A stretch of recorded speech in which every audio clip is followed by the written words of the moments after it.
Hai sahabat YouTube, beberapa hari lalu video saya itu sukses dan berhasil direkomendasikan oleh YouTube ya. Kemarin saya ada upload tentang cara setting video agar tidak buram, dan video ini berhasil direkomendasikan oleh YouTube. Dan dalam video ini saya akan bongkar nih kepada teman-teman datanya kenapa video ini berhasil direkomendasikan oleh YouTube, sehingga penayangan ataupun viewersnya itu selalu masuk setiap harinya. Ya, jadi pastikan teman-teman simak video ini sampai selesai biar teman-teman tahu apa faktor utama video kita itu bisa direkomendasikan oleh YouTube. Nah, sekarang videonya sudah saya buka ya dari aplikasi YT Studio. Kemudian di bagian bawah itu ada buka analisis video. Kita langsung lihat aja analitiknya ya. Nah, ini analitiknya. Di bagian menu ringkasan ya, ini udah kelihatan ya penayangannya meningkat ya, ada panah ke atas. Dan di sini itu ada ringkasan dari YouTube-nya langsung, memahami performa Anda ya, berarti memahami performa video ini. Yang pertama, lebih banyak penayangan dari rekomendasi video. Jadi sudah sangat jelas ya, video saya ini berhasil dan sukses direkomendasikan oleh YouTube. Kemudian di nomor 2-nya, rata-rata durasi tonton yang lebih lama dari penonton channel reguler ya. Jadi langsung aja kita tekan di bagian ini. Ini adalah ringkasan asli dari YouTube-nya. Kita tekan, nah tampilannya tuh seperti ini ya, ada seperti garis-garis seperti ini, tapi ini kita abaikan saja. Yang paling penting itu adalah di bagian bawahnya.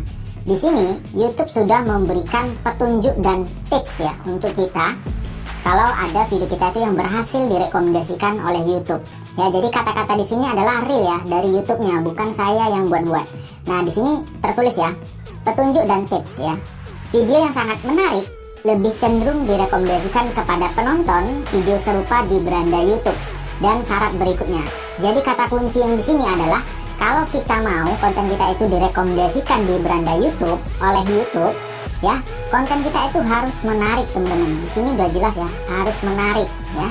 Pertimbangkan untuk memeriksa retensi penonton video ini untuk mencari tahu apakah ada momen penting yang sangat bagus dalam mempertahankan penonton. Nah, di sini mungkin teman-teman bingung nih, gimana Bang Zona cara memeriksa retensi penontonnya gitu ya. Caranya gampang. Pertama, kita masuk ke halaman YouTube Studio seperti biasa yang dari aplikasi Google Chrome ya. Kemudian kita tunggu sebentar, nanti di bagian sebelah kiri itu ada menu analitik. Ya, kita cek nih retensi penonton yang dikatakan YouTube tadi. Kita tekan. Kemudian di sini sudah terlihat ya beberapa ringkasannya. Ini cukup lumayan, penayangannya meningkat dan waktu tonton ataupun jam tayangnya juga meningkat. Dan kalau kita geser ke bawah ya, di sini juga ada keterangan dari YouTube-nya. Sumber traffic yang pertama, ini ada sumber traffic, itu artinya dari mana sih saya mendapatkan penonton gitu ya. Nomor 1 itu adalah rekomendasi video, rekomendasi YouTube ya, maksud saya rekomendasi YouTube. Ini kalau kita geser ke bawah ya, ini ada jumlahnya nih, ada penayangan sekitar 3000-an itu dari rekomendasi YouTube. Nah, kalau teman-teman tidak tahu apa itu rekomendasi YouTube, ini udah ada gambarnya, dikasih gambar sama YouTube. Jadi kalau konten kita muncul di beranda YouTube itu namanya rekomendasi, atau kalau di komputernya itu muncul di bagian sebelah kanan yang merah-merah seperti ini, itu disebut dengan rekomendasi juga. Jadi konten saya ini tadi sukses dan berhasil direkomendasikan oleh YouTube ya. Jadi dia berhasil, nomor satunya itu adalah rekomendasi YouTube. Artinya viewers secara alami itu akan masuk secara terus-menerus setiap harinya. Gitulah kalau konten kita sudah direkomendasikan oleh YouTube. Nah, tugas kita adalah memeriksa momen penting di dalam retensi tadi ya. Seperti yang dikatakan YouTube tadi, YouTube mengatakan di sini ya, pertimbangkan untuk memeriksa retensi penonton video ini untuk mencari tahu ya, apakah ada momen penting yang sangat bagus dalam mempertahankan penonton. Jadi kita pengen tahu nih, di momen mana nih penonton itu bertahan. Makanya jawabannya tadi ada di sini. Ya, kita geser ke bawah.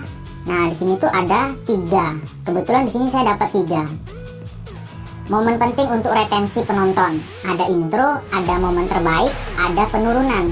Dan setiap video kita itu nggak semuanya mendapatkan momen terbaik. Tapi kalau kita bisa dapat momen terbaik, itu artinya bagus banget ya.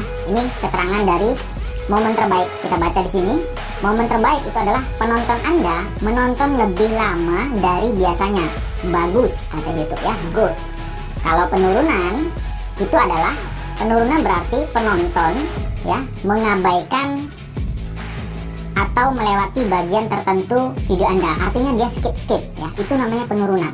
Nah, di sini kebetulan saya dapat momen terbaik. Artinya penonton menonton lebih lama nih. Nah, untuk mengetahui ya mana momen terbaiknya, kita tekan aja nih di bagian momen terbaik. Nanti di bagian bawah ya, kita bisa lihat di bagian bawah itu ada seperti blok ya, atau di kotak seperti ini warna biru. Artinya penonton saya itu di bagian ini, dari mulai garis merah ini ya, itu yang warna biru itu mereka betah menonton ya. Mereka menonton dalam waktu yang lama. Itulah yang disebut dengan momen terbaik ya. Kalau penurunan, kita tekan bagian penurunan, kita juga bisa tahu, oh ternyata penonton saya di bagian ini itu menurun ya. Banyak skip ya, banyak skip videonya. Di bagian ini ada kotak biru ya, berarti mereka banyak mengabaikan ataupun skip. Makanya di sini kalau konten kita itu saling kunjung, itu akan berakibat di momen penting retensi ini. Bisa jadi konten kita akan selalu mendapatkan penurunan karena banyak orang yang skip ya, banyak orang yang nonton hanya sekedar nonton, hanya nonton sebentar. Beda sama momen terbaik. Kalau momen terbaik ini adalah konten yang benar-benar menarik dan berhasil membuat penonton itu betah dan menyimak konten kita. Ya, nampak ya bedanya kalau momen terbaik nih. Dan kita juga bisa play videonya pada bagian mana momen terbaik ya. Berarti pada bagian itu penonton kita tuh banyak menyimak konten kita ya, tanpa skip mereka gitu. Itu momen yang terbaik ya. Di sini saya tahu nih, kenapa kok bagian ini saya dapat momen terbaik. Kenapa nggak di bagian awalnya? Kenapa di bagian awalnya? Karena video saya ini kebetulan di bagian awalnya itu kebanyakan basa-basi atau kebanyakan cuplikan gitu ya. Jadi itu mempengaruhi sehingga penonton saya itu banyak skip, kemudian pada bagian tertentu justru mereka bertahan. Itulah yang disebut dengan momen terbaik. Ya, kenapa mereka bertahan? Karena memang konten saya disimak. Nah, jadi di sini kalau kita mau konten kita itu direkomendasikan oleh YouTube, konten kita itu harus disimak, bener-bener disimak sama penonton, bukan penonton yang sekedar nonton sebentar langsung kabur, langsung skip. Itu akan merusak retensi penonton kita. Memang si viewers kita tuh bakal ada bertambah 100, 200, tapi sebenarnya di balik itu retensi penonton kita bisa rusak. Beda halnya kalau konten kita menarik. Kalau konten kita menarik, konten kita bakal disimak sama penonton. Nah, untuk lebih lanjut, di bagian bawah itu ada tulisan lihat lainnya. Kita tekan nih, lihat lainnya. Kita bisa tahu dari data analitik ini kayak mana perilaku penonton kita itu. Nah, nanti tampilannya seperti ini. Di sini nanti ada namanya retensi penonton. Di sini ya, kita tekan bagian retensi penonton. Kemudian kita pilih retensi penonton relatif. Tuh, di sini ketahuan nih kayak mana perilaku penonton kita. Nah, jadi di sini ada yang namanya garis rata-rata. Nih, teman-teman bisa lihat di sini ada garis rata-rata. Ini garis rata-rata yang abu-abu nih, ya. Jadi di sini juga ada garis warna biru. Nah, sekarang kita perhatikan nih. Ya, kita perhatikan garisnya. Di awal, ya, penonton saya itu masih menyimak nih, ya. Penonton saya itu masih menyimak. Kenapa saya bilang menyimak? Karena garis birunya itu di atas garis rata-rata. Ini garis rata-ratanya nih. Kalau garis warna biru kita itu di atas rata-rata seperti ini, itu artinya konten kita memang benar-benar disimak. Konten kita menarik di mata penonton. Tapi lama-kelamaan nih penontonnya mulai skip nih di bagian ini. Dan bahkan penonton saya pada bagian ini di menit ke-6 itu turun ya, turun di bawah garis rata-rata. Artinya kalau turun di bawah garis rata-rata, itu banyak penonton kita yang skip ya, ataupun penonton kita yang udah kabur pada bagian itu. Jadi data ini benar-benar bermanfaat untuk kita. Nah, biasanya kalau nanti garis biru ini di konten teman-teman itu di bawah rata-rata garisnya ya, garis birunya itu di bawah rata-rata, itu artinya konten teman-teman masih belum disimak sama penonton. Kalau belum disimak sama penonton, ya wajar, kontennya belum direkomendasikan oleh YouTube. Jadi di sini PR kita adalah membuat konten semenarik mungkin biar orang itu mau menonton konten kita dalam durasi yang lama. Biar nanti kalau konten kita disimak dan menarik, barulah konten kita direkomendasikan oleh YouTube.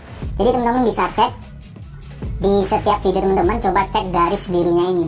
Ya, kalau dia mendaki seperti ini di atas garis rata-rata, itu artinya konten kita disimak sama penonton. Nah, di bagian akhirnya, kita lihat di bagian akhir. Di bagian akhir video saya ini mulai turun ya. Kenapa mulai turun? Ya, itu adalah sesuatu yang wajar di bagian akhir. Kenapa? Biasanya di bagian akhir penonton itu udah banyak kabur, udah banyak skip. ya, karena mungkin udah terlalu lama atau banyak alasan lainnya. Jadi ini adalah sesuatu yang wajar kalau di bagian akhirnya turun gitu ya. Tapi usahakan garis biru ini memang di atas rata-rata, biar kita tahu bahwa konten kita tuh memang benar-benar disimak sama penonton. Kalau sudah, kita tekan tanda X aja di bagian pojok kanan atas. Nah, jadi itu ya rahasianya kenapa konten saya itu direkomendasikan oleh YouTube. Jawabannya karena memang konten saya selalu mendapatkan momen terbaik. Artinya konten memang benar-benar disimak sama penonton. Terima kasih buat teman-teman yang sudah menyimak video ini sampai akhir. Semoga video ini bisa bermanfaat. Sampai jumpa lagi di video selanjutnya.